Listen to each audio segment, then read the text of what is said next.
16 avril 1917. Pour la première fois de l'histoire, des chars d'assaut français s'élancent dans la boue noire du chemin des Dames. Cette offensive sera un échec. Un an auparavant, au mois d'octobre, des blindés britanniques avaient tenté leur chance dans la Somme, sans plus de succès. Dans les deux cas, le miracle tant attendu n'avait pas eu lieu. Les premiers blindés de l'artillerie d'assaut n'avaient pas pu faire la différence. Pourtant, un siècle après ces galops d'essai peu concluants, les chars d'assaut sont encore là, monstres de technologie, toujours plus performants. Quel rôle ont joué les chars après le premier conflit mondial? Comment est-on passé de ces caisses à savon faiblement protégées et pauvrement armées à des titans blindés, véloces, rapides, surpuissants, en un mot, redoutables? Quel avenir ont les chars d'assaut, à l'heure où les conflits armés sont de plus en plus confus, sans ligne de front? Au moment où les forces conventionnelles doivent faire face au terrorisme. Que nous raconte leur histoire sur nous-mêmes, sur notre façon de concevoir la guerre, de la faire? Pendant 100 ans, les chars ont dû être incessamment repensés, adaptés, réenvisagés. Leur emploi sur les champs de bataille a fait l'objet de multiples doctrines. Pour retracer l'odyssée spectaculaire de ces engins hors normes, j'ai pris place à bord de chars mythiques. J'ai interrogé des spécialistes. Les duels ont démarré au-delà de 1000-1500 mètres, mais se sont terminés quelquefois à bout portant. Des fous de chars m'ont ouvert les portes de leur monde. Les jeux vidéo, c'est vraiment un moyen en plus d'apprendre l'histoire. On le voit de plus en plus dans l'univers du jeu vidéo, que histoire et jeux vidéo se mêlent. Les hommes du 1er régiment de chasseurs, basé à Verdun, m'ont fait vivre une expérience unique. Accompagné de tous ces passionnés, j'ai vécu la grande aventure des chars d'assaut.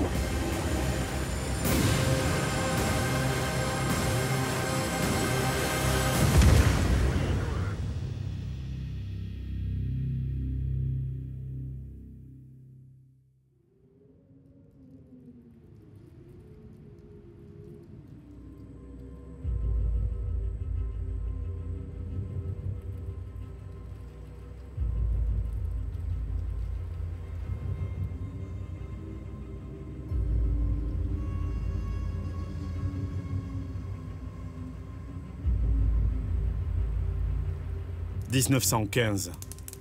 Ça n'est bien fini de la guerre de mouvement, des rêves d'assauts héroïques. Les combattants des deux camps se sont enterrés dans des tranchées. Des milliers de kilomètres de fils de fer barbelés ont poussé dans le terrain vague, séparant les lignes ennemies. C'est ce no man's land qu'il faut traverser pour monter à l'assaut des positions de l'adversaire. Combien de fantassins ont dû rêver d'être protégés par un blindage capable de repousser les balles, d'encaisser les chocs? Les officiers supérieurs rêvent aussi. Quand surviendra donc cette percée providentielle qui disloquera les systèmes de défense de l'ennemi? Mais pour percer, il faut franchir le no man's land. Et à chaque fois, c'est le même massacre, la même boucherie qui se répète. Dès le 28 août 1914, le colonel français Jean-Baptiste Estienne avait déclaré « La victoire sourira à celui des belligérants, qui sera le premier à mettre un canon sur un véhicule, capable de se mouvoir sur n'importe quel type de terrain. » L'avenir devait lui donner raison.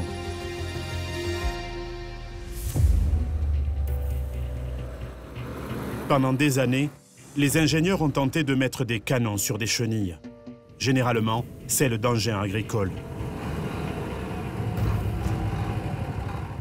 On peut dire que le char, c'est une transmutation mécanique de vieux systèmes d'armes que tout le monde connaît, qui sont les éléphants d'Hannibal, qui sont le char du pharaon Ramsès à la bataille de Kadesh, ou plus simplement le chevalier du Moyen-Âge en armure. On trouve dans ces trois vieux systèmes les mêmes fonctions que l'on trouve aujourd'hui sur un char Leclerc, la protection, le feu et la mobilité. Mais la conception des premiers chars ne s'est pas faite sans quelques tâtonnements. À la veille de la Première Guerre mondiale, plusieurs projets de canons autopropulseurs avaient été soumis au Comité général d'artillerie. Voilà à quoi ressemblait celui du capitaine Levavasseur. Une caisse blindée, des roues articulées ancêtres des chenilles, et un canon de 75 mm. Projet refusé 2 fois, en 1903, puis en 1908.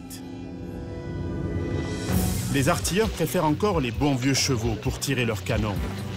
En 1912, l'ingénieur australien Lancelot Eddy de Mol tente sa chance de l'autre côté de la Manche. Son engin blindé à chenilles peut transporter des soldats à travers les tranchées et les barbelés sans craindre les tirs de mitrailleuses. Projet également rejeté. Les généraux français et anglais ne jurent toujours que par la sacro-sainte cavalerie. Seulement voilà, après quelques mois de guerre, il faut se résoudre à l'évidence.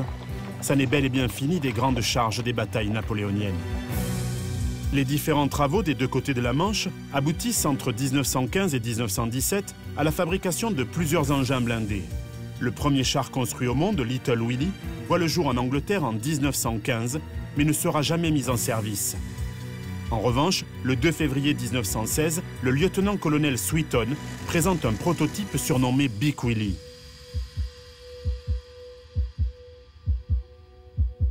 Officiellement baptisé Tank Mark I par l'Amirauté, qui en commande aussitôt 150 exemplaires, ce char est très caractéristique des productions anglaises de l'époque. 9 mètres de long pour plus de 4 mètres de large, haut de plus de 2 mètres, le Mark I pèse 28 tonnes et possède un blindage composé de plaques de 6 mm d'épaisseur allant jusqu'à 12 mm par endroit. Outre 2 canons de marine de 6 livres, il est équipé d'un moteur 6 cylindres de 106 chevaux qui lui permet d'atteindre la vitesse de 6 km/h pour une autonomie de 38 km. Les tanks sont nés et avec eux toute une symbolique spécifique à l'arme blindée. Le char a une valeur symbolique. Il incarne la force, le pouvoir. C'est pour ça que certaines nations voulaient s'en doter, même si elles ne pensaient pas vraiment qu'elles allaient s'en servir pendant les batailles. C'est aussi pour ça que, selon moi, le char est une invention unique. Il a cette présence incroyable. Le char est très fort pour ça, pour cette présence qui scotche les visiteurs ici, comme il devait effrayer les soldats sur le champ de bataille. Le nom de tank vient d'un stratagème britannique pour tromper les Allemands, tout simplement. Et Churchill appelait les tanks les land ships, donc les navires terrestres. Et c'est pour dissimuler le plus longtemps possible aux Allemands les activités industrielles britanniques et françaises dans l'invention du char que le char a été baptisé tank, parce que réservoir, ma foi, c'est un nom passe-partout. 49 Mark I sont engagés pour la première fois durant l'offensive de la Somme au mois de septembre 1916. Les résultats sont mitigés. 21 seulement sont parvenus à s'élancer à leur hache. Beaucoup tombent en panne et d'autres sont immobilisés par les tirs de l'artillerie allemande. Mais l'échec subi par les Britanniques ne décourage pas les projets français. Au mois de janvier 1916, la société Schneider Creusot avait présenté un prototype nommé cuirassé terrestre.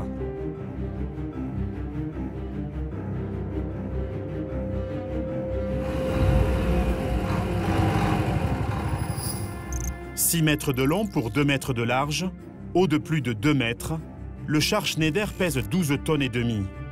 Doté d'un canon de 75 mm, il est composé de plaques d'acier trempées de 11 mm. Il est muni d'un moteur 4 cylindres de 60 chevaux à 3 rapports qui lui permet d'atteindre la vitesse de 4 km/h. Un autre projet voit même le jour au milieu de l'année 1916. Il a pour origine une discorde entre les sociétés Saint-Chamond et Schneider, qui ont toutes les deux le contrat de fabrication des chars Schneider. Le char Saint-Chamond est présenté en septembre 1916.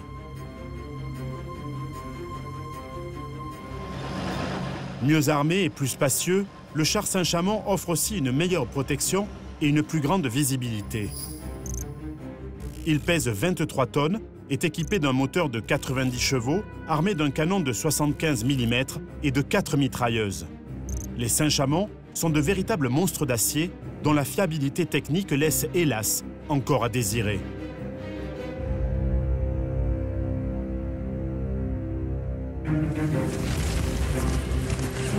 Les premiers chars français participent à l'offensive du Chemin des Dames au mois d'avril et mai 1917 et leur bilan est plutôt médiocre. Sur les 128 blindés engagés, le 16 avril, 52 ont été touchés par l'artillerie. 21 sont immobilisés à cause de panne ou après s'être enlisés. La coordination avec l'infanterie ne s'est pas passée au mieux. Le 5 mai, sur le plateau de Lafaux, 32 chars Schneider et 16 nouveaux chars Saint-Chamond ouvrent la voie aux fantassins. Cette fois, leur intervention permet de prendre d'assaut les lignes de blocos allemandes, mais 12 chars seront perdus au cours des 2 jours de combat. L'engagement des chars a été décevant en ce sens que la mission qui leur avait été assignée, qui a été de percer les lignes allemandes, n'a pas été complètement réalisée. Les équipages n'étaient pas encore complètement familiarisés avec leurs machines, ce qui a conduit bien sûr à beaucoup d'erreurs, par exemple de pilotage. C'est une arme qui est toute nouvelle, qui vient de faire son apparition. On n'a pas encore de doctrine d'utilisation de ces engins-là. Et puis, ces chars sont aussi tombés beaucoup en panne. De leur côté, conscients des déficiences de leur premier char, le Mark I, les Anglais ne cessent de le modifier jusqu'à obtenir une ultime version de l'engin, le Mark IV, dont la fabrication débute au mois de mai 1917. Long de 8 mètres, large de 3,20 mètres à 4,11 mètres, suivant le modèle, et haut de 2,49 mètres, ce sont 2 moteurs Foster Daimler 6 cylindres en ligne de 105 chevaux qui animent l'ensemble d'une vitesse théorique de 6 km/h. Il consomme 270 litres au 100 km. Son blindage est de 6 et 14 mm d'épaisseur suivant les parois. Son armement, pour le tank mâle, 2 canons courts et 3 mitrailleuses Lewis. Pour le tank femelle, 5 mitrailleuses Lewis, le tout d'un poids de 28 tonnes. L'ambiance à bord des premiers chars, elle est assez facile à imaginer. Les premiers chars, d'abord, n'avaient pas des suspensions extrêmement efficaces. Alors, bien qu'ils n'aillent pas très vite, il faut voir que les premiers chars avaient des vitesses de pointe de 7 à 8 km/h. Malgré tout, à l'intérieur, on était extrêmement secoué. Il n'y avait aucune isolation phonique, bien sûr, donc on était directement au contact du moteur. C'était extrêmement bruyant. Pour que le chef de char transmette ses ordres, soit au pilote, soit à ses tireurs, il fallait littéralement hurler, parce que les systèmes d'interphone n'existaient pas. Donc imaginez un environnement extrêmement bruyant, extrêmement vibrant, avec des chocs mécaniques, et puis une odeur épouvantable entre la poudre qui brûle et le gasoil du moteur. Le 20 novembre 1917, non loin de Cambrai, plus de 350 chars Mark IV s'élancent et percent en profondeur les lignes allemandes. Les engins sèment la terreur chez l'ennemi. Voilà le char de la victoire, le Renault FT.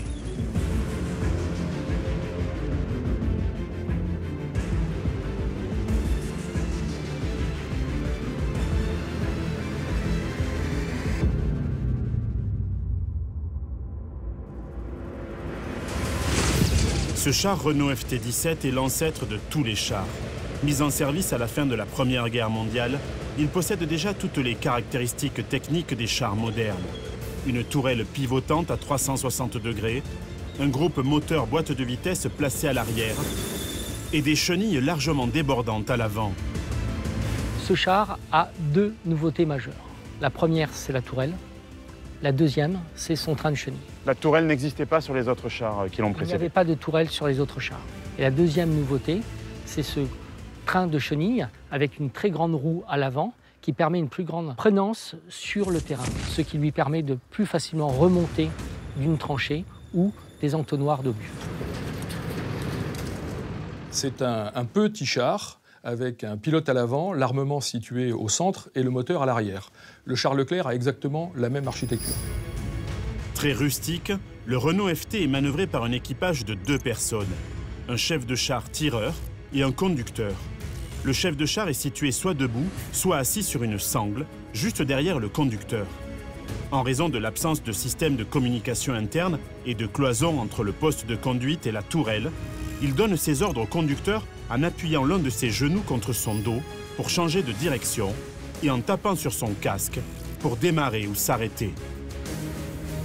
Et sur le terrain, est-ce qu'il a joué un rôle décisif dans la victoire des Alliés? Son rôle a été très important, surtout d'un point de vue moral. Son surnom, c'est le char de la victoire.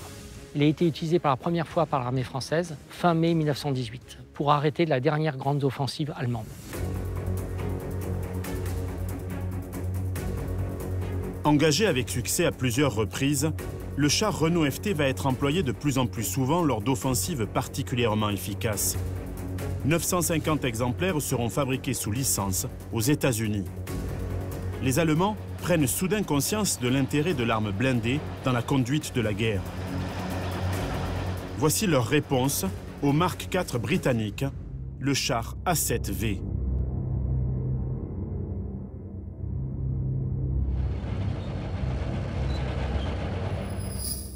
Mais ce monstre de 30 tonnes, simple boîte blindée manœuvrée par 18 membres d'équipage, ne sera construit qu'à une vingtaine d'exemplaires avant l'armistice du 11 novembre 1918.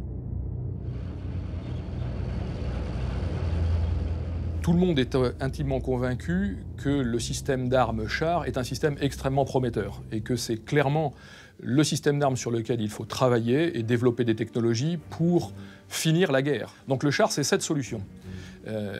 Et c'est cette solution qui sera travaillée et c'est cette solution qui permettra effectivement en 1918 les offensives victorieuses qui permettront de dégager complètement le territoire français avec l'appui précieux de l'aviation, il faut le préciser. À la fin de la Première Guerre mondiale, nombre de généraux du Kaiser considéraient qu'ils avaient été vaincus non par le génie militaire du général Foch, mais par le général Tank. Certains militaires allemands devaient retenir la leçon. Ils ne commettraient pas deux fois la même erreur. Pourtant, dans le camp des Alliés, les chars n'ont pas vraiment la cote.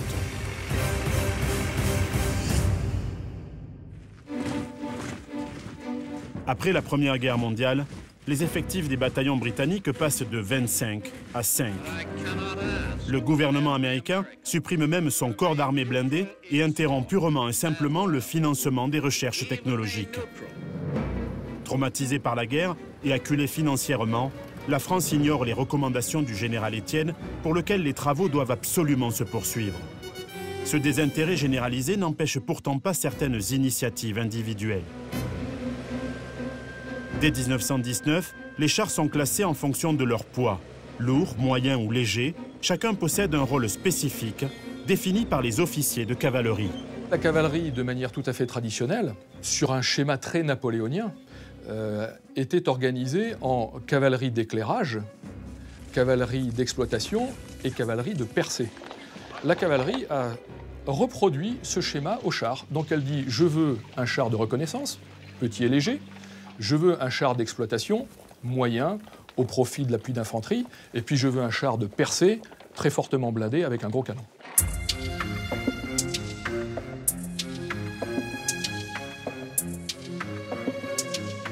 En parallèle, des recherches sont menées souvent en coulisses. Malgré ses relations difficiles avec l'armée américaine, l'ingénieur américain John Walter Christie élabore un système de suspension révolutionnaire, la suspension Christie. Jusque-là, les chars n'avaient pour ainsi dire pas de suspension, c'était des vraies caisses à savon. La suspension Christie permet d'absorber beaucoup mieux les chaos du sol et donc du coup permet aux chars de se déplacer beaucoup plus rapidement.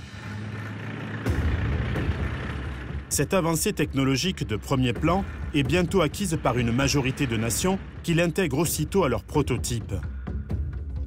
Plus mobiles, les chars deviennent aussi plus dangereux. Des qualités qui intéressent particulièrement les ingénieurs allemands et russes.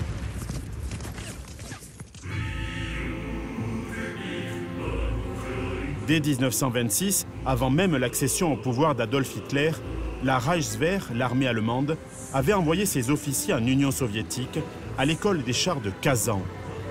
Nom de code, Kama. Durant 6 ans, les officiers des deux nations se sont échangés conseils techniques et stratégiques. Les Russes cherchent à élaborer un modèle de char capable d'être dupliqué et produit en grande quantité. De leur côté, les Allemands commencent à échafauder les plans de leur premier char léger, le Panzer, qui sera de tous les combats jusqu'à l'invasion de la Russie au printemps 1941 et servira de base à l'élaboration d'engins toujours plus puissants. À cause des termes du traité de Versailles, l'Allemagne a quasiment interdiction de développer quoi que ce soit, en termes maritimes comme en termes terrestres ou en termes aéronautiques. Malgré tout, elle le fait quand Hitler arrive au pouvoir. Et ils le font évidemment avec beaucoup de retard. Mais les ingénieurs allemands sont motivés, on leur donne beaucoup de moyens et ils commencent à développer les premiers chars. Le premier char produit par la Panzerwaffe est le Panzer I, conçu en 1932 et produit massivement dès 1934. C'est un char léger de 5 tonnes, initialement construit sans tourelle ni système d'armement. Il embarque 2 hommes et 2 mitrailleuses de 7,92 mm. L'apport du Panzer I, donc ce fameux premier char allemand à la future Wehrmacht, c'est qu'il va lui permettre enfin de valider sur le terrain tous les concepts de guerre de mouvement, et en particulier, il va permettre enfin de s'entraîner de manière réaliste et de manœuvrer de manière réaliste.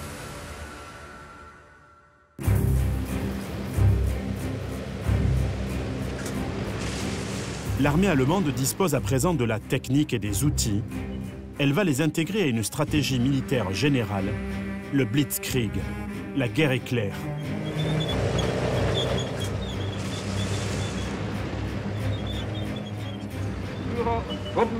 Le principal artisan de cette tactique s'appelle Heinz Guderian. Fervent partisan de l'exploitation maximale des chars d'assaut, il va révolutionner l'approche allemande du combat. Il y gagne un surnom, Heinz le Rapide. La guerre éclair ou la Blitzkrieg, c'est la guerre de mouvement. Et c'est la guerre qui paralyse l'ennemi parce qu'on va plus vite que lui, parce qu'on neutralise ses centres de commandement, parce qu'on s'attaque à sa logistique, et donc on s'attaque à son système nerveux et aussi à son système sanguin. Il faut savoir synchroniser les mouvements de son aviation, il faut savoir synchroniser les feux de son artillerie, et il faut savoir synchroniser le mouvement de ses chars. L'aviation attaque simultanément les lignes arrière et avant de l'ennemi, tandis que les blindés attaquent le front. Puis, les blindés percent le front pendant que l'aviation empêche les réserves ennemies d'intervenir. Enfin, les blindés s'enfoncent en territoire ennemi, tandis que l'infanterie attaque à son tour pour réduire les poches de résistance. En septembre 1939, l'armée du Reich compte déjà 2000 blindés. Les Allemands vont avoir l'occasion de tester la technique à grande échelle lors de l'invasion de la Pologne.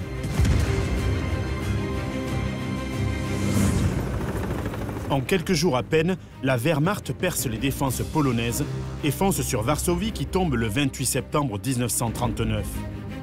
En un peu plus d'un mois, l'armée polonaise, réputée alors pour être la 5e du monde, est anéantie. Les bombardiers allemands ont cloué au sol l'aviation de leur adversaire, détruisant les infrastructures, ponts, casernes et gares, pendant que les divisions de Panzer frappaient là où personne ne les attendait. Le Blitzkrieg a fonctionné à merveille. 3 jours après l'invasion de la Pologne par la Wehrmacht, la France et le Royaume-Uni n'ont d'autre choix que de déclarer la guerre à l'Allemagne. La drôle de guerre commence.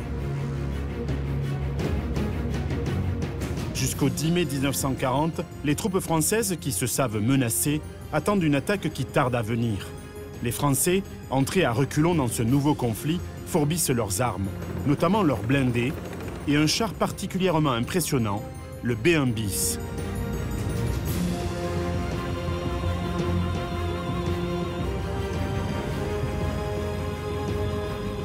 Une des terreurs pour l'armée allemande, ça a été le char B1 bis français qui était virtuellement impossible à détruire par les pièces anti-chars allemandes.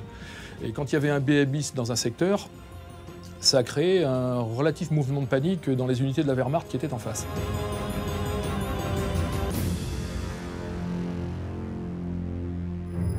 Voici donc la star des chars lourds français au début de la Seconde Guerre mondiale. Mis en service dès 1931, le B1 bis jouit, malgré ses 32 tonnes, d'une grande mobilité et d'une importante puissance de feu. Il est équipé d'un canon court de 75 mm et d'un canon de 47 mm en tourelle. Puissance, 307 chevaux pour une vitesse de 25 km/h sur route. Sa mission principale, percer les lignes ennemies grâce à son blindage frontal d'une épaisseur de 60 mm. Conçu par le général Etienne dès les années 20, le B1 lourd restera l'un des chars les plus puissants pendant près de 15 ans. Mais sa conception précoce lui confère plusieurs handicaps techniques. Sa faible autonomie exige un entretien tous les 150 km et le changement régulier de nombreuses pièces.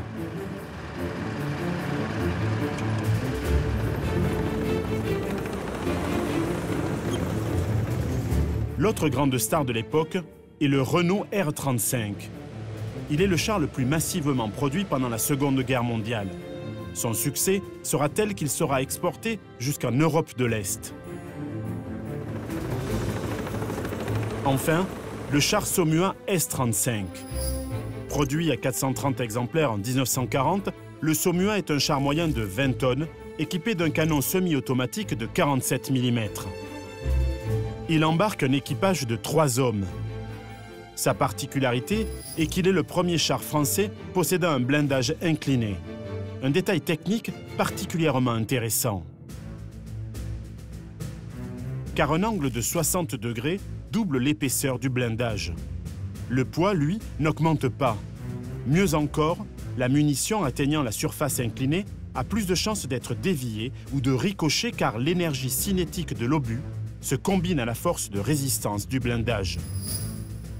En fait, la surface blindée se déforme en suivant la direction de l'obus.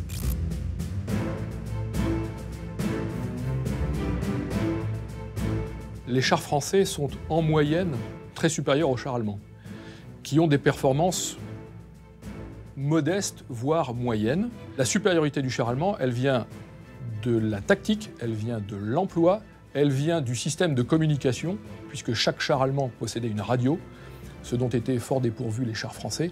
Donc pour coordonner une attaque, quand on est capable de se parler, ça aide beaucoup. Ces chars français, finalement, ils sont d'excellente qualité. Les chars français sont de très bonne qualité technique.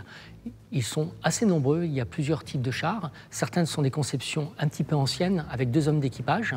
D'autres, comme celui-là, ou le Saumuat, sont d'excellents chars, qui seront d'ailleurs réutilisés par les Allemands en 1940. Les Français disposent d'une honorable flotte de 2300 chars parmi les plus solides au monde. Et pourtant, si la technologie est au rendez-vous, cette fois c'est la doctrine d'emploi qui va faire défaut. L'armée française constitue aussi des unités à base de chars, mais elles n'ont pas le facteur, si j'ose dire, d'intégration interarmes qu'avaient les Panzerdivisions. Et encore une fois, un autre paradoxe de la campagne de 40, c'est que l'armée allemande était loin d'être constituée uniquement de Panzerdivisions. Les Panzerdivisions ne représentaient que 15 à 20% des effectifs de la Wehrmacht. Le reste de la Wehrmacht allait à pied ou à cheval. Mais le simple fait d'avoir ce fer de lance, qu'étaient les Panzerdivisions, leur a permis de gagner. L'utilisation de ces chars est complètement différente chez les Allemands par rapport aux Français et même aux Britanniques. Le général Flavigny a très bien illustré cette différence en disant « Nous avons utilisé nos chars en 1000 paquets de 3, alors que les Allemands l'ont utilisé en 3 paquets de 1000. » Si la doctrine d'emploi n'est pas au rendez-vous, les chars français vont tout de même donner du fil à retordre à leurs adversaires, comme à Hanout, en Belgique.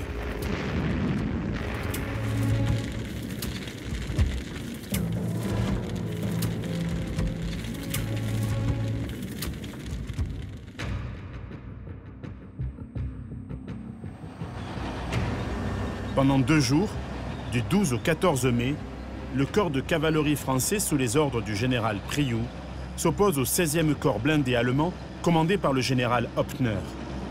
Et les tankistes français ne vont pas faillir à leur mission. Ils vont retarder l'ennemi qui découvre la résistance du blindage des Saumuat S-35. Les ingénieurs et les militaires allemands en tirent aussitôt les conséquences.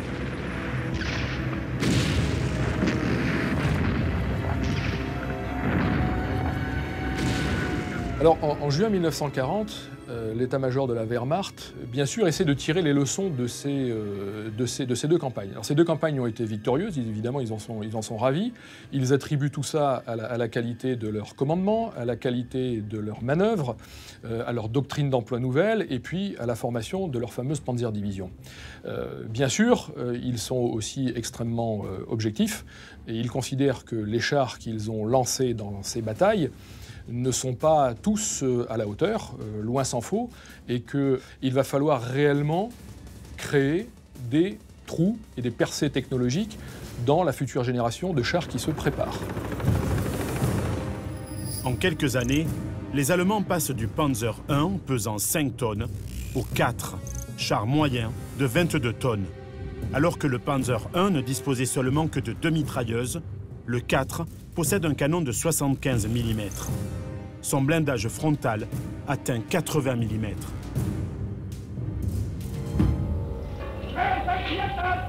Le 22 juin 1940, l'armistice est signé à Rotonde. En France, les recherches sur les chars sont officiellement interrompues. Adolf Hitler a désormais sous son contrôle une grande partie de l'Europe occidentale. Il peut regarder vers l'Est et rêver de s'emparer de l'URSS. Ces chars, sans cesse modernisés, seront à la pointe de l'offensive.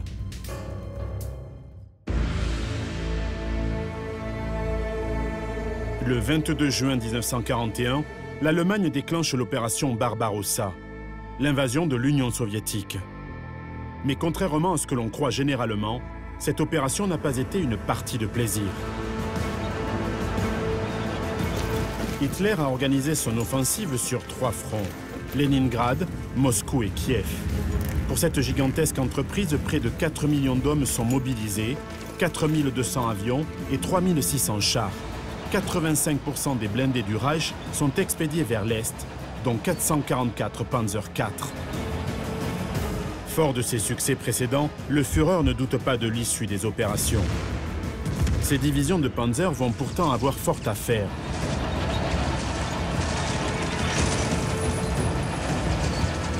Au nord, les tankistes du Reich font face aux contre-attaques des chars soviétiques. La bataille va durer 2 jours. Les équipages des Panzers découvrent avec surprise un blindé qu'ils ont du mal à surclasser, le KV-1.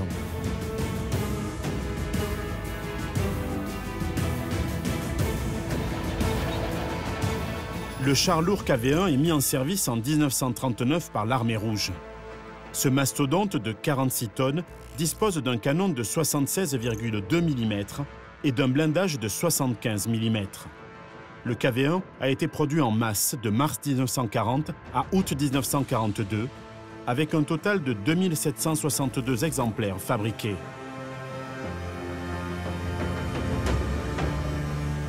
Au cours de l'opération Barbarossa, comment se déroule la rencontre entre les KV-1 notamment et les Panzers allemands?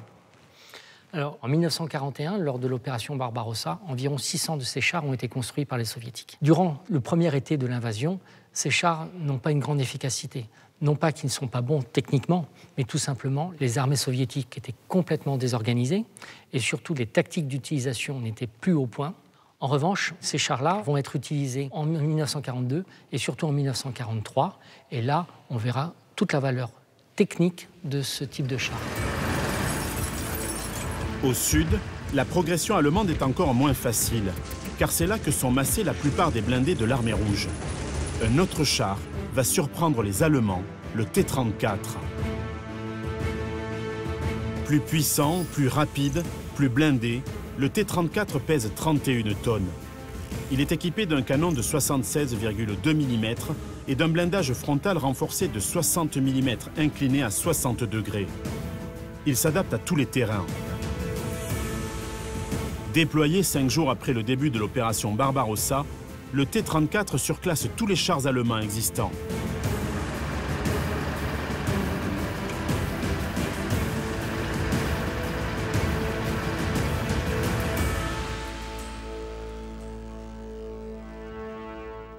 Ce char T-34, quels sont ses atouts finalement?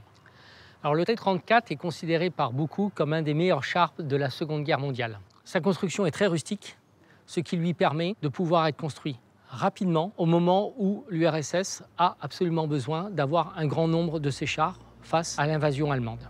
Ce char, pendant toute la guerre, a été continuellement amélioré de telle sorte qu'il est véritablement un des symboles de la victoire alliée contre l'Allemagne nazie et particulièrement pour les Soviétiques. Dans les campagnes russes, le KV-1 et le T-34 deviennent les bêtes noires des Allemands. Leur blindage frontal résiste aux armes anti-chars et en particulier au canon de 37 mm, le plus utilisé par la Wehrmacht.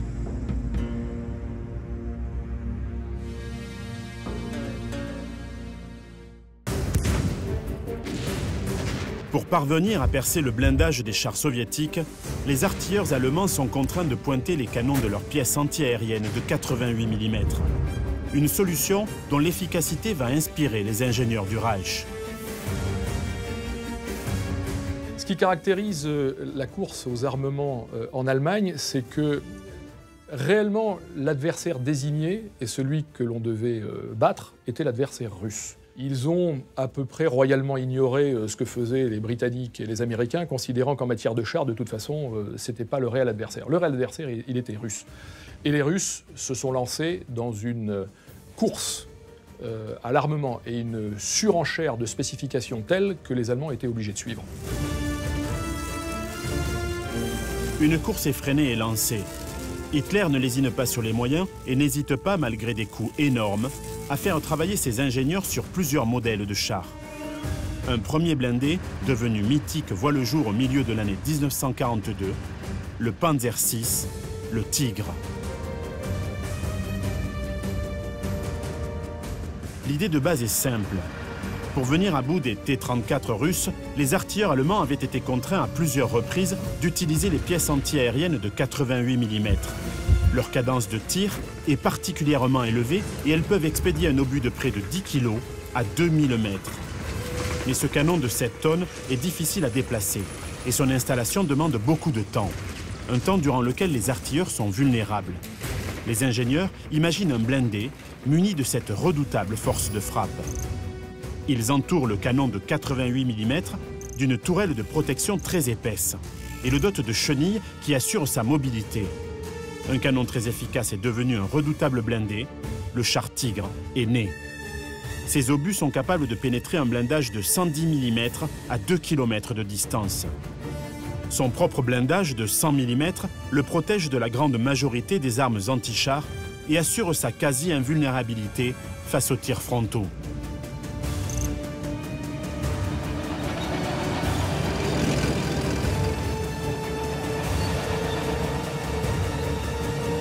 Alors le Tigre, quand il est sorti en 1942, était le roi du champ de bataille.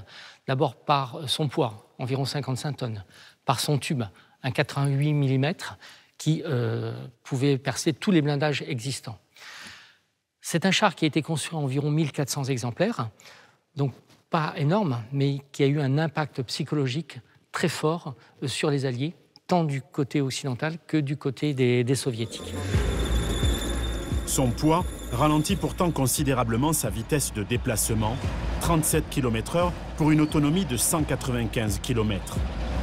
1360 exemplaires seulement de ce mastodonte sortiront des usines allemandes en raison du coût élevé de la production et du besoin de main-d'œuvre qualifiée pour sa construction. Le char Tigre, c'est un bébé, si j'ose dire, de Hitler lui-même.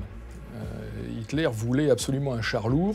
C'est effectivement un char avec un potentiel plus que remarquable. La propagande allemande l'a tout à fait compris à l'époque. La problématique, c'est que ce char est très complexe à mettre en œuvre et il faut, pour pouvoir manœuvrer ce char, un équipage formé et très aguerri sur cette machine, qui représente d'ailleurs un coût de fabrication gigantesque pour l'époque.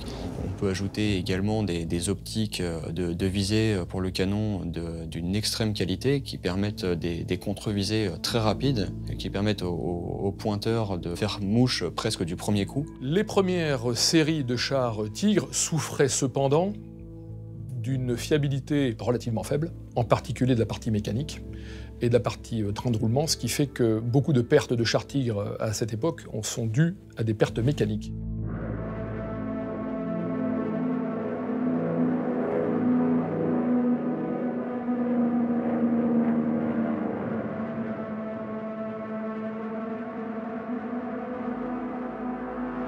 « 7 décembre 1941. L'aviation japonaise attaque la base navale américaine de Pearl Harbor.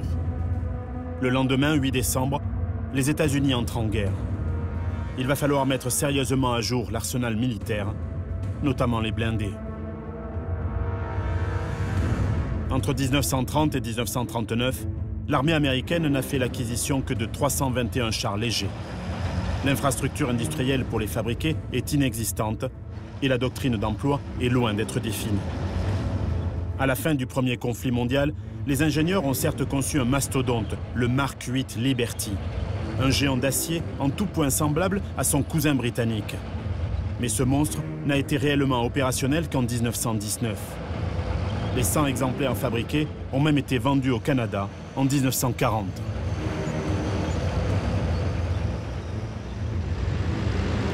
Il faut se souvenir que quand les États-Unis rentrent en guerre au début des années 40, l'armée américaine est une armée minuscule, tant en termes qualitatifs que quantitatifs. Et sa composante blindée, elle est quasiment inexistante. Ils ont ce qu'on appelle des tankettes. Et donc les industriels américains sont immédiatement sollicités pour trouver des solutions court terme à l'équipement de l'armée américaine. Et dans la grande tradition américaine, la perspective de fabriquer des choses en nombre se traduit immédiatement par des process industriels qui leur sont très particuliers. L'armée américaine n'a donc à sa disposition que des chars peu blindés, comme le M2 produit en masse dès 1939. Le modèle fait rapidement l'objet d'un programme de modernisation. Son blindage est renforcé. Il est standardisé en juillet 1940 sous l'appellation M3, que les Britanniques surnommeront le Stuart. Mais tous ces chars légers ont le même problème. Leur canon de 37 mm ne transperce que 20 mm d'acier à 1500 mètres de distance. Il faut passer à l'étape supérieure. Ce sera le char Lee.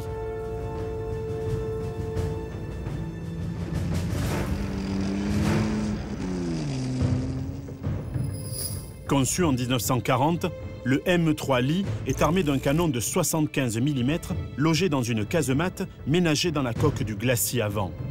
Il est également muni d'un canon de 37 mm en tourelle. Son blindage léger, 12 mm à l'arrière et 37 mm à l'avant, le rend assez vulnérable au tir des Panzer III et des canons anti-chars allemands.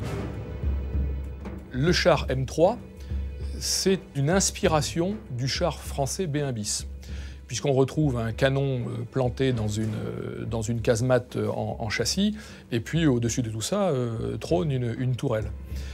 Il est fait un peu dans la précipitation, avec les moyens industriels de l'époque.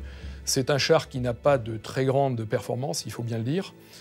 Son blindage est relativement mince, sa mobilité est notoirement insuffisante, et au point que quand il a été engagé en Afrique du Nord, les Alliés l'ont immédiatement baptisé un cercueil pour 7 braves gars, ce qui en dit long sur les qualités attendues de ce char.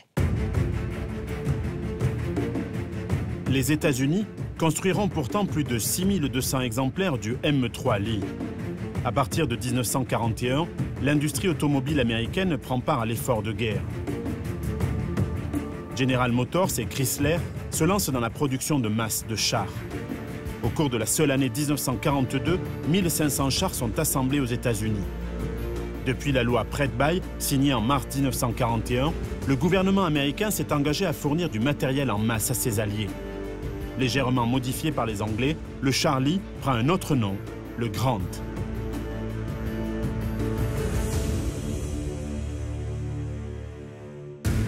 Dès 1942, les chars Grant et Lee sont engagés en première ligne, en Afrique du Nord notamment, où ils rejoignent plusieurs blindés de fabrication britannique, dont le char Churchill, réputé pour son blindage solide, allant jusqu'à 105 mm d'épaisseur, et surtout le Matilda, surnommé la reine du désert.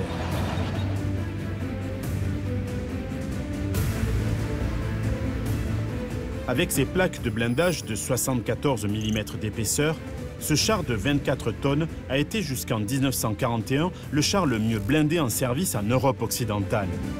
Il est armé d'un canon ordonnance QF2 Pounder de 40 mm.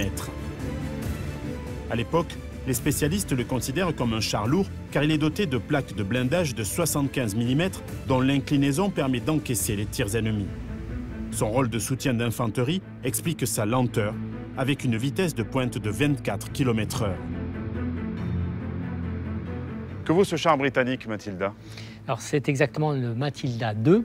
Ce char est utilisé par les Britanniques en Afrique du Nord. Et c'est surtout là où il fait ses preuves, notamment avant l'arrivée des Allemands contre les Italiens. Et là, face au matériel italien, il règne en maître sur le désert de Libye. C'est un bon char, donc. C'est un bon char pour un début de guerre. Très rapidement, il va être déclassé. avec l'arrivée de l'Africa Corps à partir de février-mars 1941. Les chars alliés affrontent les Panzer II, 3 et 4 de l'Africa Corps commandés par Erwin Rommel, qui a débarqué à Tripoli en janvier 1941. Les chars allemands vont littéralement massacrer les blindés alliés. Rommel, c'est un vrai professionnel de la division blindée. Il sait utiliser les chars, il en connaît le potentiel. Et donc, quand il débarque à Tripoli avec l'Africa Corps, il dit « Je dois impérativement surprendre mon adversaire et je dois le prendre de vitesse ». Donc, il lance immédiatement des colonnes de reconnaissance vers le dispositif britannique et il engage immédiatement une guerre de mouvement. C'est l'audace qui a payé. Rommel était un homme audacieux d'un point de vue tactique. Et il a pris de vitesse, dans un premier temps, les troupes britanniques qui stationnaient à l'est de la Libye de cette façon. C'est l'application des enseignements de la guerre éclair de la campagne à l'ouest. Mais au début du mois de juillet 1942, Rommel n'a plus qu'une quarantaine de Panzer. Il doit attendre des renforts qui tardent à arriver car les Allemands ne sont plus les maîtres de la Méditerranée. Lorsqu'il reprend l'offensive à la fin du mois d'août 1942, Rommel ne dispose plus que de 200 Panzer. Face à lui, plus de 767 chars britanniques.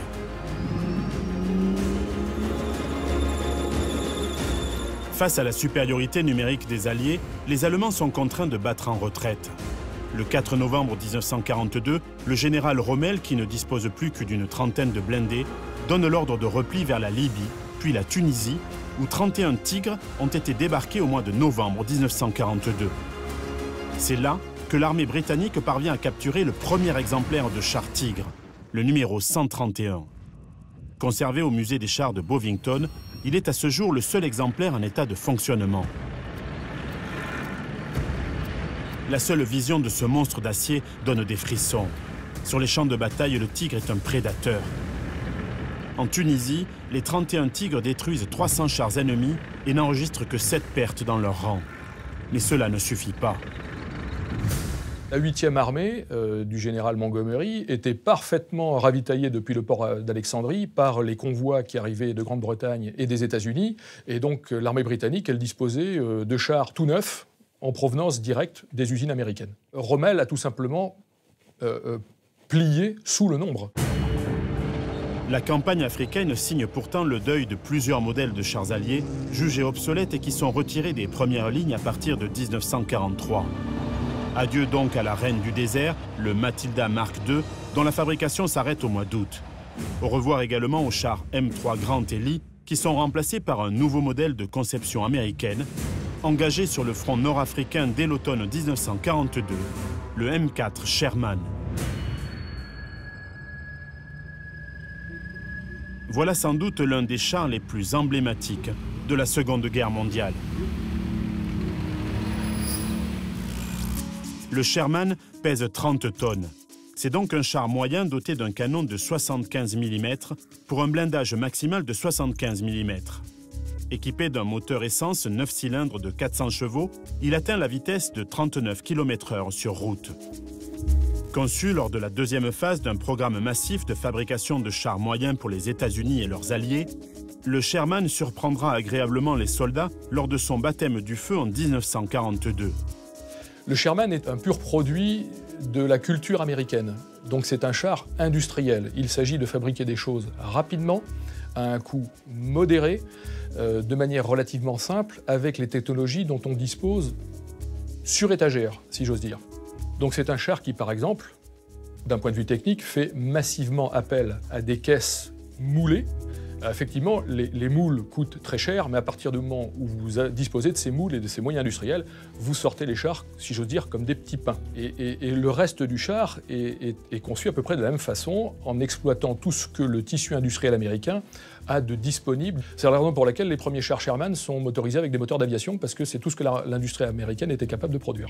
Et le surnom du char M4, c'était le briquet, tout simplement parce que dès qu'un char M4 était touché, les vapeurs d'essence mettaient le feu au char. Et puis ensuite, on procède par amélioration. Et effectivement, le char M4 de la fin de la guerre n'a rien à voir avec celui qui a été produit au tout début. En En 1944, la plupart des unités alliées seront équipées de chars américains Sherman. Le général Percy Hobart, père des Funnies, les chars modifiés pour faciliter les opérations de débarquement, aura même élaboré un Sherman très spécial, le DD, pour Duplex Drive, dont le seul exemplaire existant est intégré à la collection du musée de Bovington. David, qu'est-ce que c'est exactement? C'est drôle? C'est énorme? C'est un bateau ou c'est un tank? C'est les deux en même temps.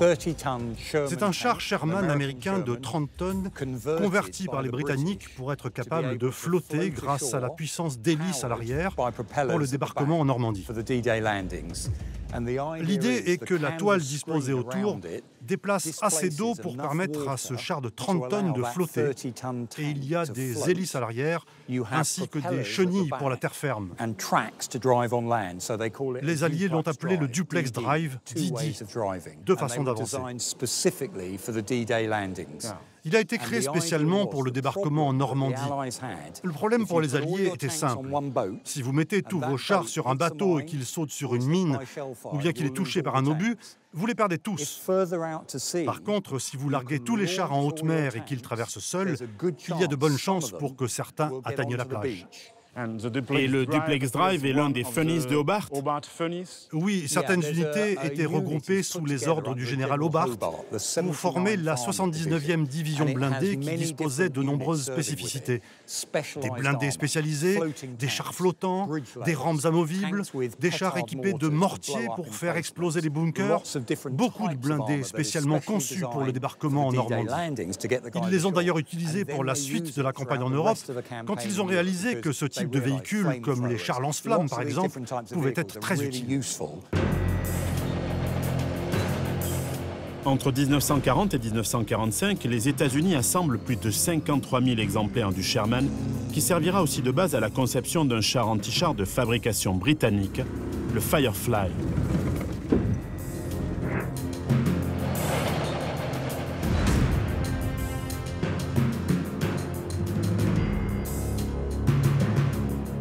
Basé sur le châssis du M4 Sherman, le Firefly pèse 31 tonnes. Les Britanniques l'équipent de leur pièce anti-char QF-17 Pounder de 76,2 mm. Doté de munitions spéciales, son canon peut percer 140 mm de blindage à 900 mètres de distance. Malheureusement, une silhouette trop haute et une faible épaisseur de blindage, 76 mm maximum, font du Firefly une cible de choix. Les Américains ne disposaient pas de l'équivalent du Tigre avec le char Firefly, mais ils disposaient au moins d'un char capable de percer les Tigres. Et on a vu ensuite, pendant la bataille de Normandie, les Tigres être défaits plusieurs fois par des Sherman Firefly. Hitler ne renoncera jamais à poursuivre la course à l'armement. La folie des chars d'assaut est loin de s'arrêter avec le Tigre. Au lieu de repenser les faiblesses de ses blindés, le Führer engage son industrie dans le développement de nouveaux modèles. Au milieu de l'année 1943, un monstre sort des usines, le Panzer V Panther.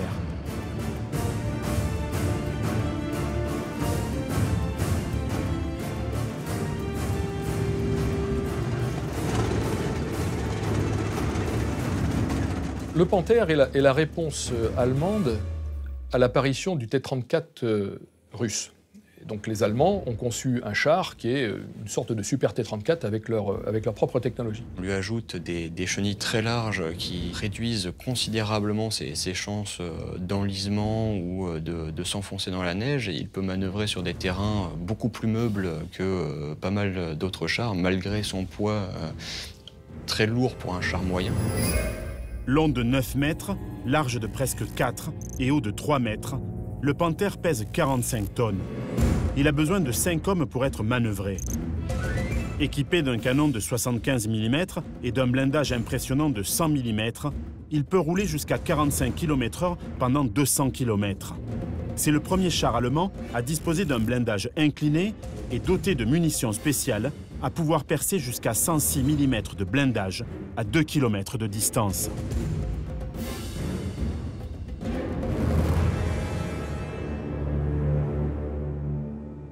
Est-ce que le char Panther est une véritable réussite technologique?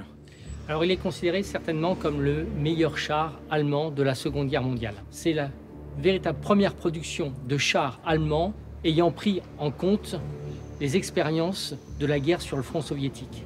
Et sa silhouette change radicalement des chars antérieurs à 1940 et se rapproche beaucoup plus du char soviétique T-34. Ouais, c'est ça, avec un glacis incliné en fait. Exactement.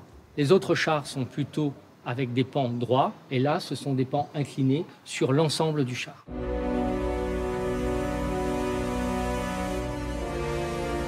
Conçus en 1942, les tout premiers Panthers sont envoyés sur le front de l'Est l'année suivante.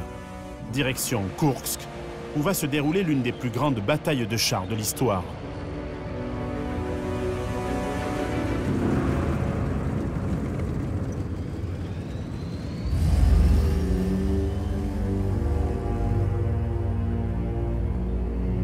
Le 5 juillet 1943, Hitler lance l'opération Citadelle. Seulement voilà, l'offensive prévue initialement le 1er mars a déjà 3 mois de retard, car l'état-major allemand a préféré attendre la livraison des chars Panther. Ce report a une conséquence immédiate. L'effet de surprise ne jouera pas, au grand désespoir du commandant des forces allemandes, le général von Manstein. C'est au cours de cette offensive que le 12 juillet 1943, non loin de la cité de Prokhorovka, se déroule la plus formidable bataille de chars de la guerre. Même si les chiffres sont encore sujets à caution, il est sûr que ce jour-là, 1500 blindés allemands et soviétiques se sont livrés une lutte à mort. Von Manstein comptait sur les canons à longue portée de ses Tigres. Le général russe Zhukov s'engage alors dans des combats rapprochés.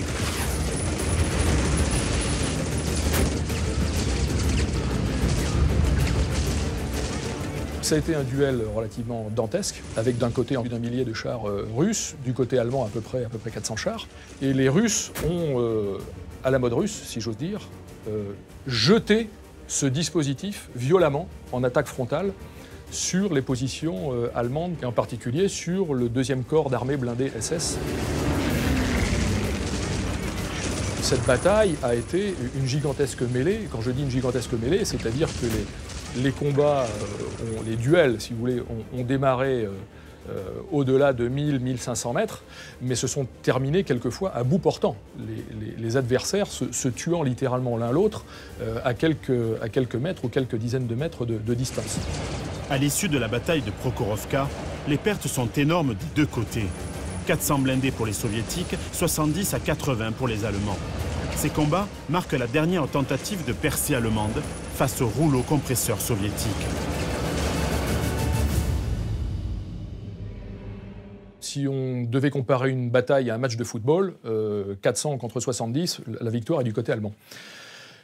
Maintenant, si on s'élève un peu au niveau stratégique, la bataille de Koursk a été une défaite stratégique allemande, en ce sens qu'elle a usé la Panzerwaffe, c'est-à-dire l'arme blindée allemande, dans des proportions telles qu'il était difficile à l'industrie allemande de compenser les pertes en chars, et il était aussi difficile à l'armée allemande et à ses écoles de former des équipages compétents. Les Allemands, tous modèles confondus, ont produit à peu près 22 000 chars de combat. Ce chiffre est à comparer aux 80 000 chars produits par l'industrie américaine et aux presque 100 000 chars produits par l'industrie soviétique.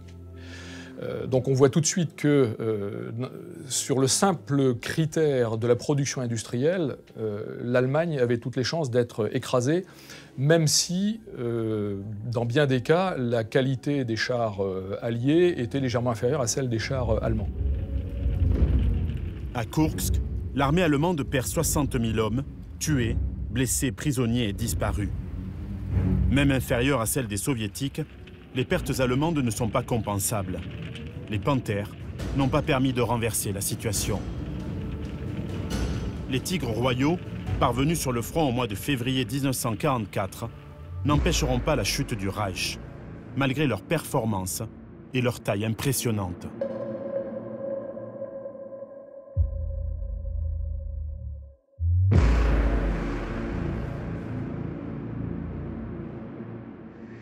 Ce véhicule a été construit à 485 exemplaires.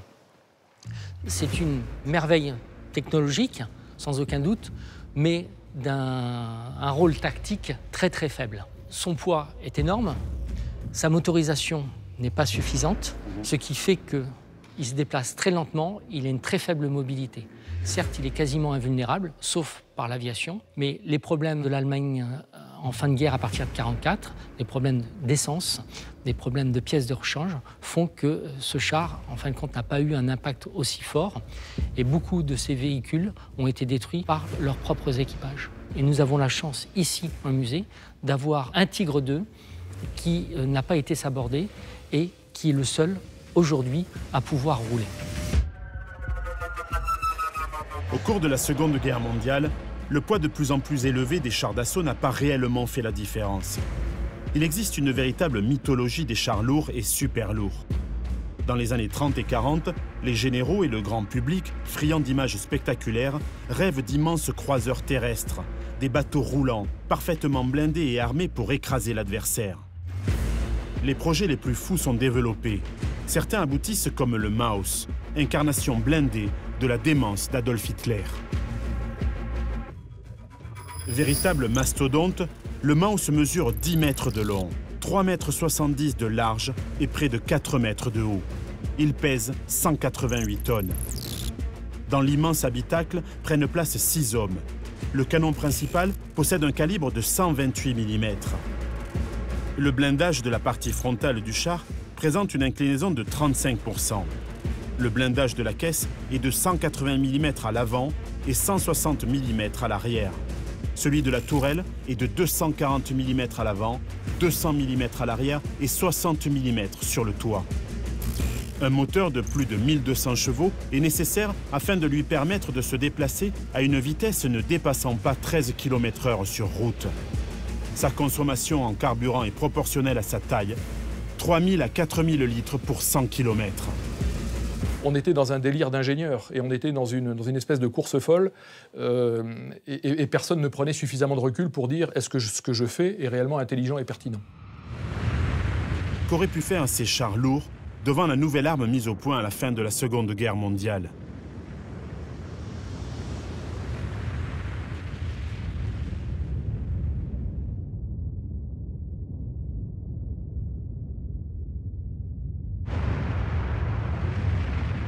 « 1945. Le 6 août, une première bombe atomique larguée par l'US Air Force anéantit la cité d'Hiroshima. 3 jours plus tard, le 9 août, une autre bombe rase Nagasaki. La Seconde Guerre mondiale s'achève, un autre conflit débute, la guerre froide. Les États-Unis et l'URSS vont s'affronter par pays interposés. La menace nucléaire va avoir un impact sur la progression technologique des chars d'assaut.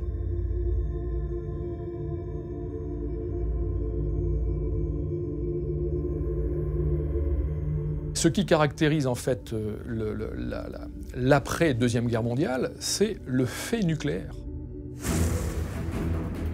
La structure des chars va également être influencée par l'apparition et l'usage de plus en plus courant d'un projectile capable de percer quasiment toutes les épaisseurs de blindage, la charge creuse.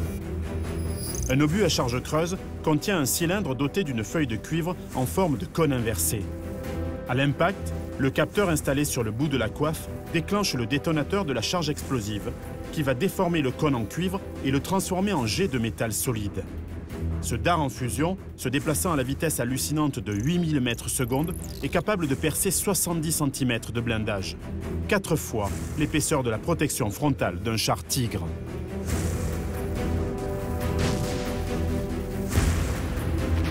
La charge creuse, elle joue un rôle absolument fondamental dans la guerre parce que, grâce à la charge creuse, qui est embarquée dans ce qu'on appelle les bazookas, ou les Panzerfaust, ou les Panzerschreck, permet à un fantassin de tuer un char. Ce qui était inenvisageable avec une autre technologie. Donc la charge creuse, c'est une révolution sur le champ de bataille parce que le fantassin devient un danger pour le char. Les ingénieurs et les états-majors en tirent une conclusion immédiate. Si l'épaisseur du blindage n'a plus d'importance, il convient de concevoir un char moins lourd, plus équilibré, alliant puissance de feu, vitesse et agilité. Un nouveau concept apparaît, le char de bataille principal ou Main Battle Tank. Il s'agit de fusionner toutes les catégories pour n'en garder qu'une seule, capable de combiner toutes les fonctions. Le soutien à l'infanterie, la percée du front ou la reconnaissance seront assurés par une seule et même catégorie de chars. On avait terminé la Deuxième Guerre mondiale avec des projets de chars à 70, 80, voire même 120 tonnes. Et là, on se dit que finalement, on pourrait avoir un char bien équilibré dans toutes ses fonctions, pas trop lourd pour être bien mobile, suffisamment protégé, aux alentours de 40 tonnes. Et d'une certaine manière, le premier main battle tank, c'est le T-55 russe. Les Russes se jettent dans une production effrénée de chars. Dès 1946, ils lancent un blindé qui sera produit jusqu'aux années 1960, le T-54, évoluant dès 1958 en T-55, disposant notamment d'une protection nucléaire, biologique et chimique. Selon les estimations, entre 85 000 et 100 000 T-54 et T-55 ont été fabriqués. Ce sont donc les deux chars les plus produits de l'histoire. Initialement prévus pour l'armée rouge, ces blindés ont été exportés partout dans le monde, comme nombre de chars de la série T.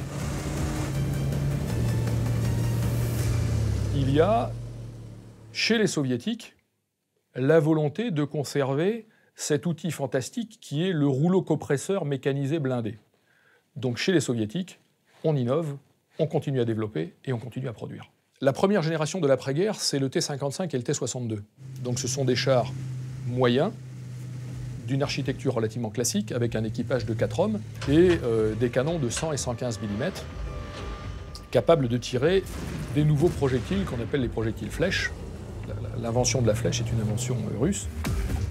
La réponse au T-54, T-55 ne se fait pas attendre. L'armée américaine cherche à mettre au point un char capable de percer le blindage frontal du T-55. Ce sera le char M60 Patton ou Super Patton. Le M60 américain, il s'inscrit dans une parfaite continuité technique et architecturale des M47 et des M48 qui l'ont précédé. Le M60, c'est un char, encore une fois, de culture américaine. C'est un char industriel. Donc il faut pouvoir fabriquer des chars en grand nombre. Même si les performances restent moyennes, l'essentiel, c'est que le char n'ait pas de gros défauts. C'est un char dont l'architecture se prête assez bien aux modernisations. Équipé d'un extracteur de fumée, le M60 est capable de tirer un obus toutes les 7 secondes avec son canon de 105 mm. Char pesant entre 46 et 51 tonnes selon les versions, il est propulsé par un moteur diesel Continental à 2 turbocompresseurs et à 12 cylindres, développant 750 chevaux. Ce char sera constamment modifié et exporté dans de nombreux pays, comme l'Égypte. En France et en Allemagne, les programmes conduisent à la conception de 2 chars. La MX-30, qui équipera l'armée française de 1966 jusqu'en 2011, et le Léopard 1 allemand, dont 4 744 exemplaires seront produits toutes variantes confondues et dont l'ultime version équipe toujours nombre de pays dont le Canada et l'Allemagne. Ces 2 chars privilégient la mobilité et la puissance de feu plutôt que le blindage. Une philosophie qui connaîtra pourtant rapidement ses limites. À partir des années 60, il se reproduit une nouvelle course à l'armement, alors sur un rythme évidemment beaucoup plus lent que celui qui avait prévalu au cours de la Deuxième Guerre mondiale, où là, on avait conçu 3 générations de chars en l'espace de 5 ans. Alors là, on a des ambitions un peu plus modestes, mais malgré tout, on réinvestit dans le char de combat. Et en particulier, on le réinvestit, encore une fois, sous la pression russe qui sort de nouvelles générations de chars, en particulier le T-64, qui crée un petit vent de panique du côté de l'OTAN en disant « mais nous n'avons rigoureusement rien à opposer à cette nouvelle machine ». Le T-64 se veut un condensé et un juste milieu entre la capacité à industrialiser un char et la qualité du char. On va condenser les technologies de l'époque en créant les premiers chargeurs automatiques. On va supprimer un poste dans les chars, passer les équipages à 3 personnes. La lignée des chars T ne s'arrête donc pas au T-55. Dans l'éventualité d'une 3e guerre mondiale, les soviétiques poursuivent leurs recherches et bien vite, un nouveau char succède au T-62, le T-64.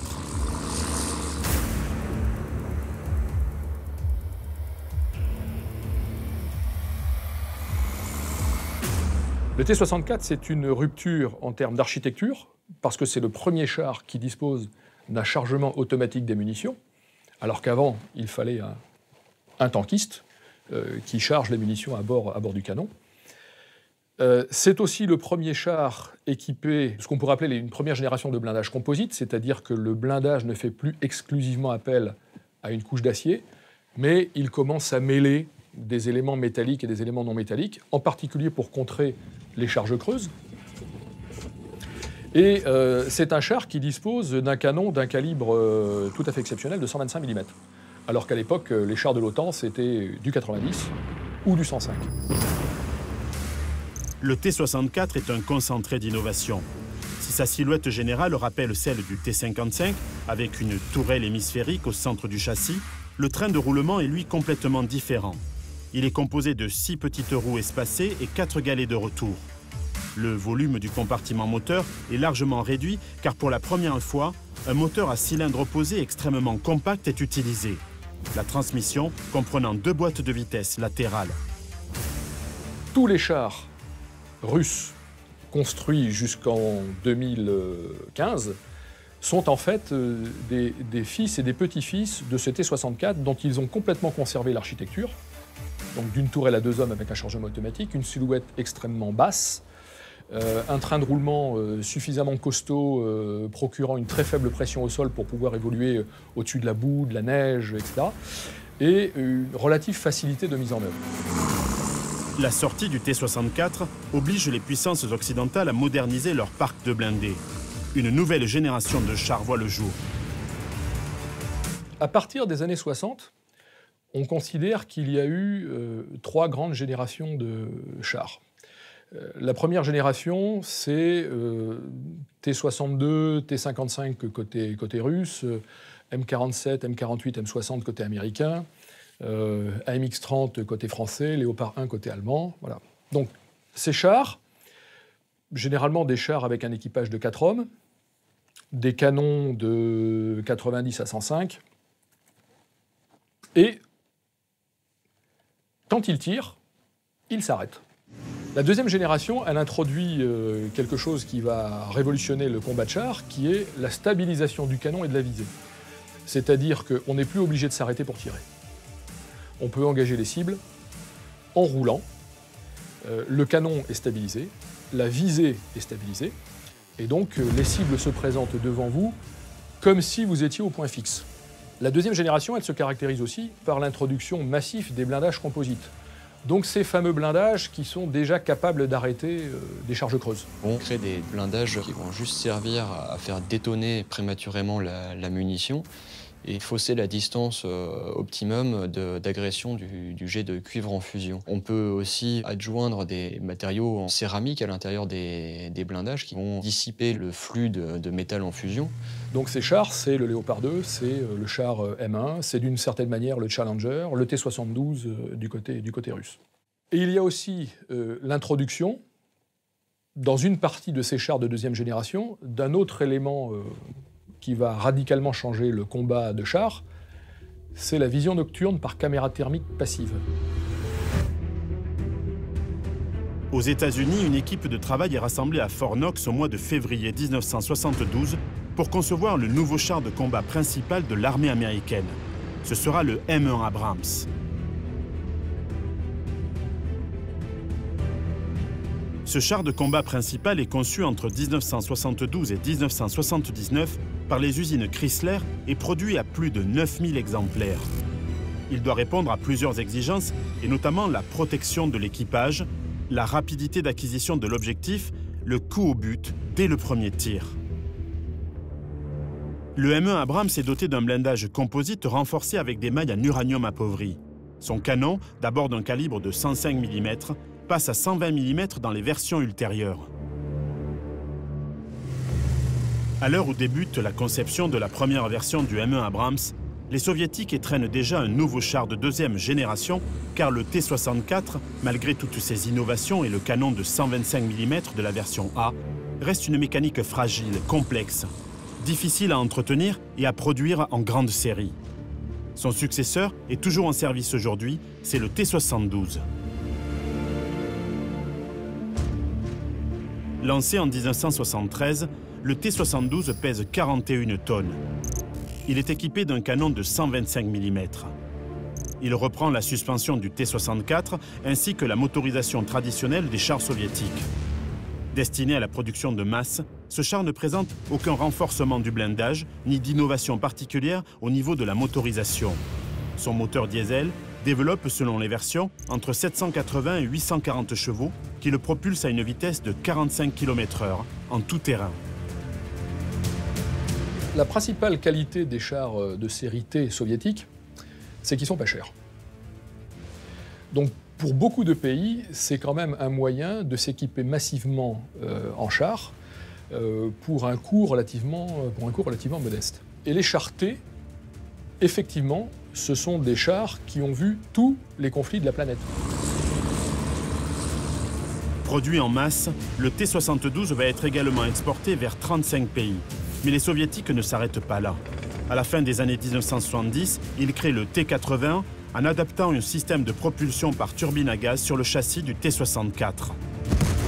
Au milieu des années 1980, l'armée rouge ne compte pas moins de 60 000 chars, auxquels s'ajoutent ceux des pays satellites. Dans le camp occidental, les États-Unis ne comptent que 12 000 chars, l'Allemagne de l'Ouest 4 000, la France 1 200, l'Angleterre 900.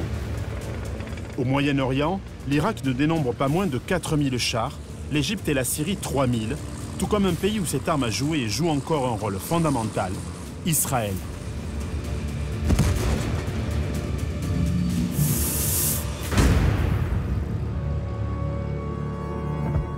Depuis la création de l'État hébreu en 1948, l'armée israélienne a fait l'expérience de l'engagement de ses unités blindées à plusieurs reprises. C'est d'abord le cas lors de la guerre des 6 jours en 1967. Malgré la victoire écrasante de leurs chars, les Israéliens déplorent des pertes difficiles à compenser pour une nation si petite dont l'armée est composée essentiellement de réservistes. Ils doivent moderniser sans cesse leurs blindés afin de pallier à l'infériorité criarde de leurs effectifs. Le gouvernement israélien décide de lancer un programme de conception et de fabrication d'un char de combat principal, purement israélien, le Merkava, chariot en hébreu. Les ingénieurs vont tirer les enseignements de plusieurs conflits, et notamment de la troisième guerre à laquelle l'État hébreu doit faire face, le Kippour, au mois d'octobre 1973. La guerre du Kippour, qui est un affrontement dantesque de chars, aussi bien dans le Sinaï que sur la frontière nord d'Israël, sur le plateau du Golan. Des milliers de chars sont engagés, des centaines de chars sont perdus des deux côtés, dans des batailles d'une violence absolue. Au cours de la guerre du Kippour, les blindés israéliens subissent des pertes importantes. Les missiles filoguidés AT-3 Sager et les armes individuelles anti-chars comme les RPG-7 des Égyptiens et des Syriens font des ravages dans leurs rangs. Pour l'État hébreu, une conclusion s'impose. Il faut de toute urgence concevoir un char assurant la survie de son équipage, résistant à un tir direct avant de reprendre le combat.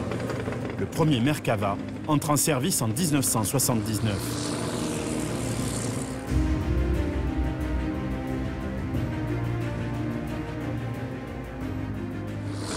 Le char Merkava, c'est une petite révolution dans le monde du char en termes architectural. Les premières versions du char Merkava n'ont rien de fantastique en termes technologiques, parce qu'en fait, les Israéliens ont récupéré des morceaux un peu partout, des bouts de M60 américains, des bouts de M48, voilà. Mais ils les ont redessinés et réimplantés dans une architecture originale qu'ils ont appelée l'architecture à haute protection, qui en particulier met le groupe motopropulseur à l'avant du char. Un groupe motopropulseur de char, c'est un bloc d'acier de 5 tonnes. Et les Israéliens disent « ce serait bête de s'en passer comme blindage ». Qu'un projectile détruise le moteur, ma foi, tant pis, l'essentiel c'est que l'équipage soit sauf. C'est le seul char de combat principal à ce jour avec une porte dans un compartiment de combat à l'arrière, à la place du moteur. On est capable d'emmener 3 fantassins en armes ou des blessés à l'arrière du char. Le Merkava 1 accomplit son baptême du feu en 1982 lors de la première guerre du Liban. Il répond aux attentes spécifiques de la guerre sur les terrains d'engagement du Proche-Orient, combats entre blindés, affrontements en zone urbaine et sur des champs de bataille restreints. Armé d'un canon de 105 mm, le Merkava possède une silhouette basse et effilée. Le moteur, développant 908 chevaux pour une vitesse sur route de 46 km/h, est placé à l'avant, contrairement aux autres chars de sa génération.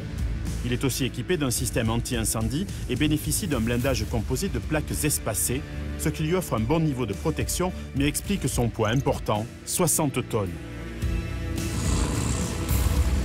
Après la guerre du Liban, le char israélien est considérablement amélioré. 3 versions successives voient le jour en 1983, 1989 et 2004. Muni d'un canon de 120 mm et équipé d'un moteur développant 1500 chevaux, la dernière version du Merkava possède un blindage composite constitué de couches de différents matériaux comme le métal, le plastique ou la céramique, et surtout d'un système de protection active. Ces modernisations correspondent à la modification de physionomie des champs de bataille ces dernières décennies. Tirant les leçons de la guerre du Golfe, au cours de laquelle les T-72 irakiens avaient été largement surclassés par les chars de la coalition, les Russes sortent en 1993 un nouveau char, le T-90, un blindé hybride combinant les formes du T-72 et l'électronique de bord du T-80. Le T-90 est le premier char russe à disposer d'un blindage réactif Contact 5, d'un brouilleur infrarouge, d'un détecteur d'alerte laser prévenant l'équipage que le char a été pris pour cible par un système de guidage ennemi et d'un dispositif automatique de riposte par lance-grenades fumigène. Du côté occidental, le nombre de chars en service a diminué drastiquement depuis la fin de la guerre froide, mais ces blindés ont été considérablement modernisés. Le blindage, la capacité de détection, mais aussi de protection des équipages sont désormais au cœur des préoccupations. Les systèmes de riposte, qui équipent les chars de nouvelle génération, répondent donc à une nécessité absolue, la protection des équipages et la préservation de l'intégrité de blindés, dont le prix à l'unité dépasse désormais allègrement les 8 millions d'euros.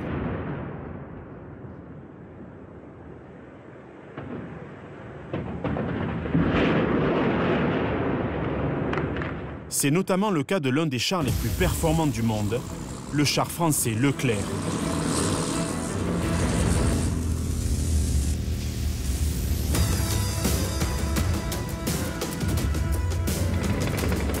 Conçu au cours de la guerre froide pour remplacer l'AMX-30 vieillissant, le char Leclerc répond à un cahier des charges étroitement lié à la situation géopolitique des années 1980. Nous étions en deuxième rideau de l'OTAN, dans une posture défensive face aux unités blindées du parc de Varsovie. Donc le cahier des charges du char Leclerc, il était extrêmement simple. Ça devait être un tueur de T-80. Voilà, faites-moi le meilleur tueur de T-80 possible. Donc il faut tuer les T-80 de manière rapide, de manière définitive, de manière efficace, tout en étant soi-même à l'abri des coups de l'adversaire. Le char Leclerc est un véritable concentré d'innovation. Il allie puissance, agilité et rapidité. Son blindage est composé de caissons composites amovibles. Pesant 56 tonnes et propulsé par un moteur de 1500 chevaux, il peut atteindre une vitesse maximale de 72 km/h sur route. Son ravitaillement en carburant s'effectue en 8 minutes, ses réservoirs lui fournissant une autonomie maximale de 550 km. Le Leclerc est équipé de 18 ordinateurs embarqués qui lui permettent d'acquérir ses cibles avec précision et de communiquer en temps réel avec toute la chaîne de commandement. Équipé d'un canon de 120 mm à chargement automatique, il est en mesure de tirer 10 coups par minute à l'arrêt et peut enchaîner plusieurs cibles en l'espace de quelques secondes. Sa puissance de feu est hallucinante. À titre de comparaison, un char Leclerc qui tire une munition qu'on appelle une munition flèche, avec son canon de 101 mm, eh bien, ce char Leclerc est capable de percer 2 tigres mis l'un derrière l'autre.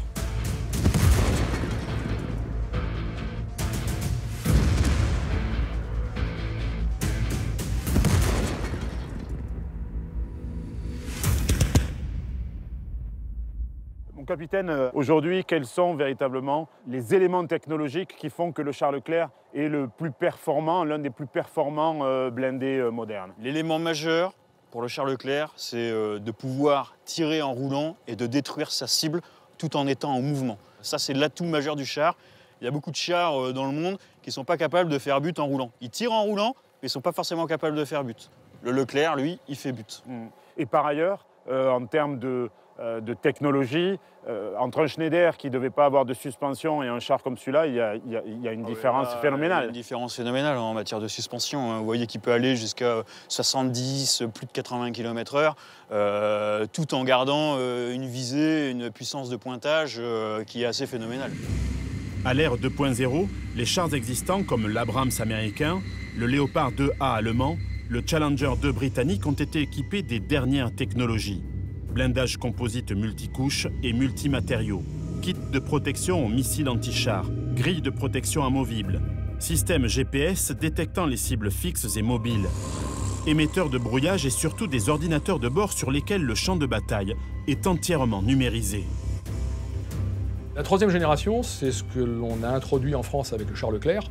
C'est une plus grande performance de toutes ces composantes de stabilisation, de conduite de tir, de blindage, auquel on a rajouté un élément qui aujourd'hui fait partie de notre quotidien, qui est tout simplement l'Internet du champ de bataille.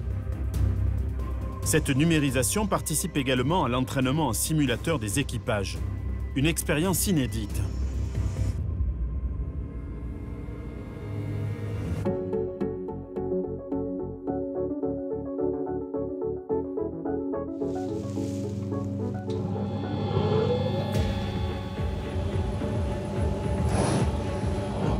Pilote 11h.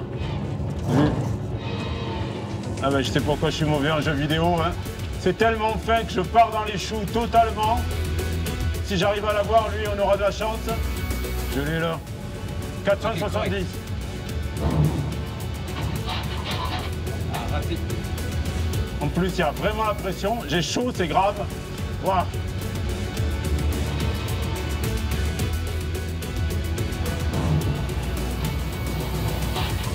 Avec la fin de la guerre froide, le coût de plus en plus élevé des nouvelles générations de chars, la difficulté de les projeter facilement sur des théâtres d'opération de plus en plus éloignés, ont fait peser une menace sur l'avenir des chars. Plusieurs projets, notamment aux États-Unis, ont visé à les remplacer par d'autres types d'engins blindés munis de roues, n'excédant pas 25 tonnes, plus légers et donc plus rapides. Cette nouvelle architecture consacrait la fin des chenilles. Mais un problème technologique s'est rapidement posé. Il n'y a pas eu le matériau miracle qui, à qualité de protection égale, était 4 ou 5 fois plus léger que les blindages composites qu'on avait implantés sur les chars de la génération d'avant. Et en matière de puissance de feu, les canons classiques étaient en limite, les missiles aussi. On a essayé d'explorer des voies avec des missiles hypervéloces, des choses comme ça, des lasers.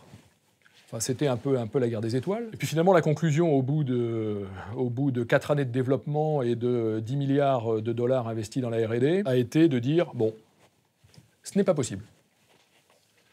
En conscience et objectivement, les technologies ne sont pas là, elles ne sont pas prêtes, et on ne sait pas remplacer le char conventionnel que tout le monde connaît par cet objet miraculeux dont tous les militaires rêvent, et les financiers aussi d'ailleurs, hein, qui serait capable de remplacer le char.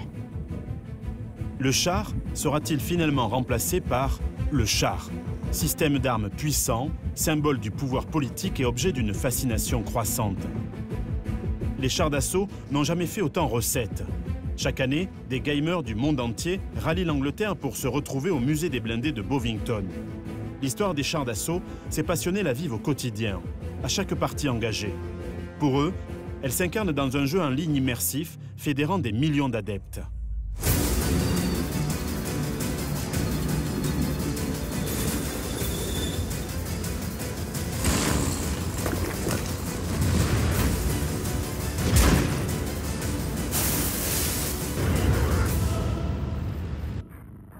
C'est quand même assez impressionnant d'être ici, d'avoir des chars juste à côté et d'avoir des chars virtuels. Ouais, c'est sûr, ouais.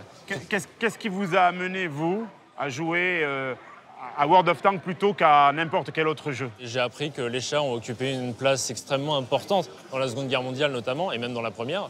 Et du coup, j'ai voulu m'y intéresser plus. Et en fait, j'ai trouvé World of Tanks au début un peu par hasard. Du coup, je me suis dit, tiens, pourquoi pas. Du coup, je l'ai téléchargé et en fait, après, j'ai continué de jouer, je me suis pas arrêté et je suis ici. C'est aussi une nouvelle façon de faire de l'histoire d'une certaine manière. En quelque sorte, oui, parce que nous, jeunes générations, en fait, on n'a pas eu la possibilité, je dirais pas la chance, parce que c'était des événements traumatisants, mais la possibilité de voir des chars en action et de sentir l'événement en lui-même. Donc en fait, on doit forcément se raccrocher à quelque chose pour apprendre davantage l'histoire. Et il s'avère que les jeux vidéo, c'est vraiment un moyen en plus d'apprendre l'histoire.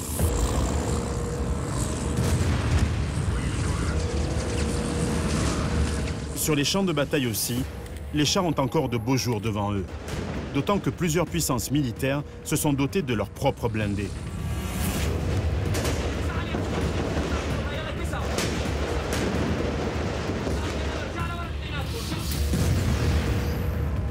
Il y a encore de très nombreux pays qui investissent massivement dans le développement de nouveaux chars, mais chars au sens conventionnel du terme.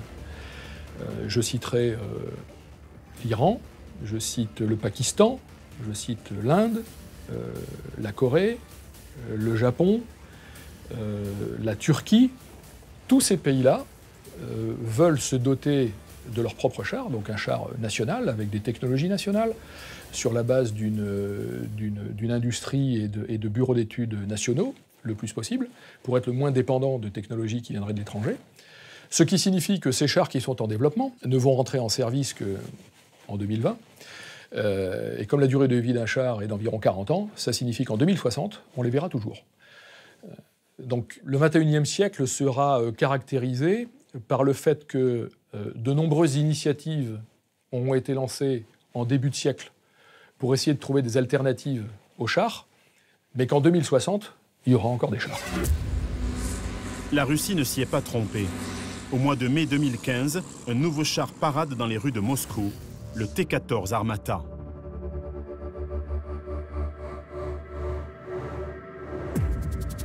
Le T-14 Armata est moins cher à produire que la plupart des chars occidentaux. Il est aussi rapide, très rapide, jusqu'à 90 km/h sur route.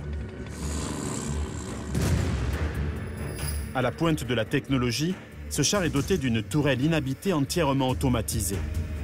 Ce concept révolutionnaire permet d'assurer la meilleure protection possible de l'équipage en le plaçant dans une capsule blindée isolée. L'Armata est équipé d'un blindage composite mixte et d'un système de blindage actif pouvant détourner les missiles et les roquettes anti-chars à une distance de 1 à 2 mètres. Pesant 57 tonnes, il est propulsé par un moteur de 1500 chevaux. L'avant du char étant surélevé par rapport à l'arrière, il offre un plus grand angle au canon de 125 mm. Il peut ainsi atteindre plus facilement des cibles aériennes à faible altitude. Sa puissance de feu lui permet de percer jusqu'à 810 mm de blindage. Avec l'émergence des conflits asymétriques, guerres sans front, au cours desquelles les forces conventionnelles affrontent un ennemi difficile à débusquer, l'utilité des chars a été sérieusement remise en question. Mais leur engagement providentiel, en Afghanistan notamment, montre à quel point leur présence sur le terrain demeure primordiale pour soutenir l'infanterie.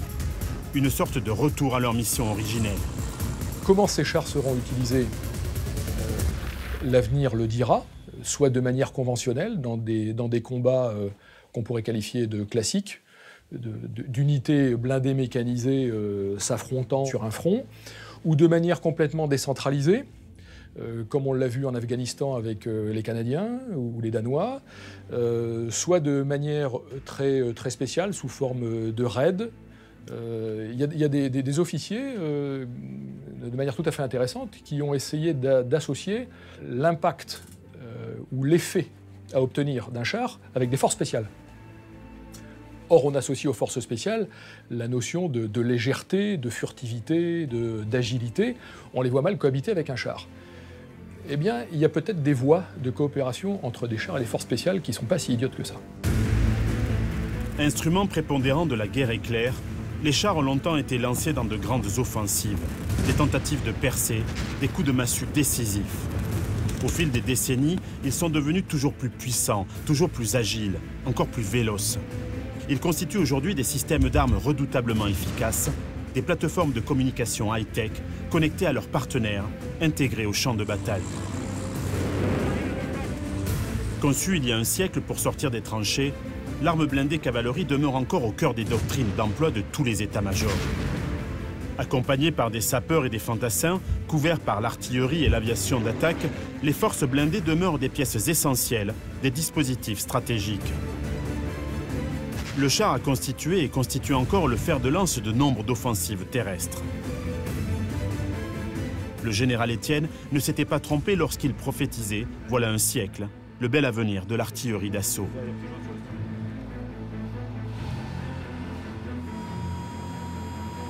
On va pouvoir mettre la gomme un peu. Allez, à fond.